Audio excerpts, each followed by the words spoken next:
Hello student, welcome to my YouTube channel. अभी हम करने जा रहे हैं क्वेश्चन नंबर 8 ऑफ एक्सरसाइज 5.2। क्वेश्चन क्या है वो देखते हैं। एन एपी, एक एपी है, consist of 50 terms. Total number of term उसके पास 50 है, तो एन हमें लिख सकते हैं हम 50। ऑफ विच, उसमें से थर्ड टर्म इज 12, उसकी A3 जो है वो है 12 and the last term is 106। Last term उसके कितने हैं, उसमें एपी 50 है, तो उसकी A50 क्या बनेगी, 106 बनेगी। और हमें पूछा है A29 ढूंढना है। तो यहाँ पे भी हमें ये ढूंढने के लिए A और D चाहिए। A और D हम इन दोनों में से आगे के क्वेश्चन में करा ऐसे करेंगे। ये क्या रहेगा, A+A3 क्या रहेगा, A+2D = 12, ये फर्स्ट इक्वेशन। और इसका बनेगा A+49D = 106। अब इसका एलिमिनेशन करेंगे, तो यहाँ पे साइन में माइनस की कर रही हूँ, तो ये माइनस और ये प्लस कट हो गया। 49 में से 2 गए तो 47 बिगर नंबर की साइन। 106 में से हमें 12 निकालना है, तो बचे 94। अब ये D को ढूंढना है, तो ये मल्टीप्लिकेशन में है, इक्वल के उस तरफ जाएगा तो डिवीज़न में आ जाएगा। अब 47 2 जा ही 94 होता है, आप करके देख लो, तो ये कट हो गया, तो हमें D मिला 2। अब हमें A ढूंढना है, तो ये इक्वेशन 1 में हम D की वैल्यू पुट करेंगे तो हमें A मिल जाएगा। A+2D = 12। A ढूंढना है, D की जगह हम 2 डालेंगे, 2 2 ज़ा 4। A कैसे मिलेगा, ये प्लस है, इक्वल के सामने जाएगा तो माइनस, तो हमें A मिला 8। अब हमारे पास A और D है, तो हम आसानी से 29th टर्म ढूंढ सकेंगे। A29 कैसे बनेगी, A+28D। A हमारे पास 8 है और D हमारे पास 2 है।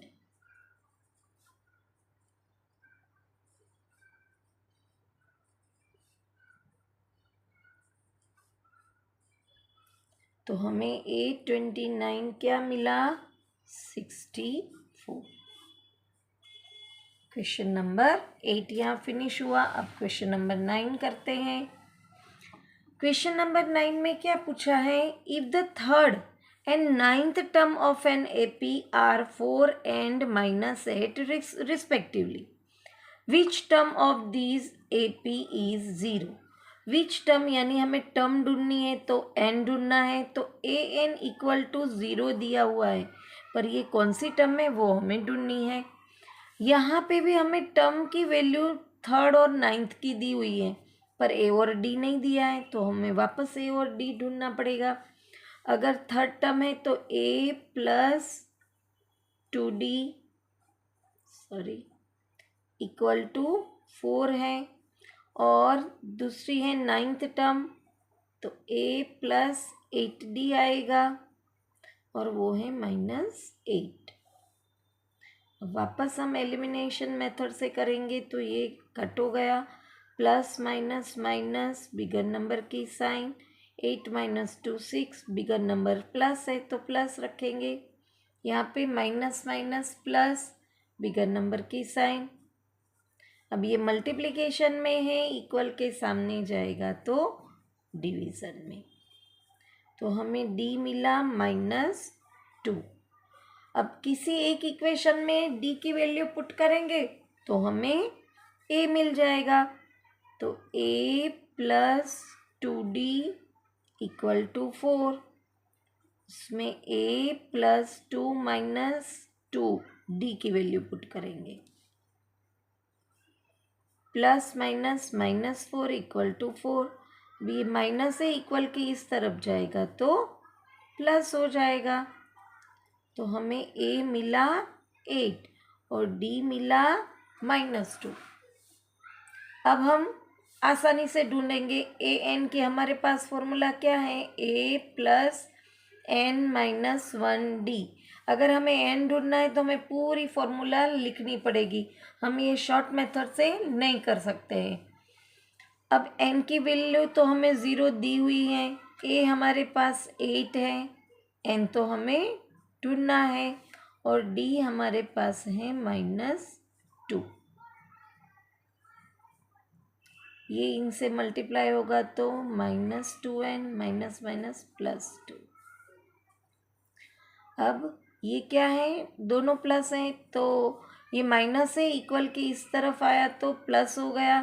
अब 0 की वैल्यू कुछ नहीं होती तो नहीं लिखेंगे तो चलेगा। तो ये 2n यहाँ पे प्लस हो गया और 8 + 2 10। अब ये मल्टीप्लिकेशन के रिलेशन में है, सामने जाएगा तो डिवीज़न में। 2 5 = 10। तो n की वैल्यू हमें क्या मिली, 5। यानी कि fifth term of an AP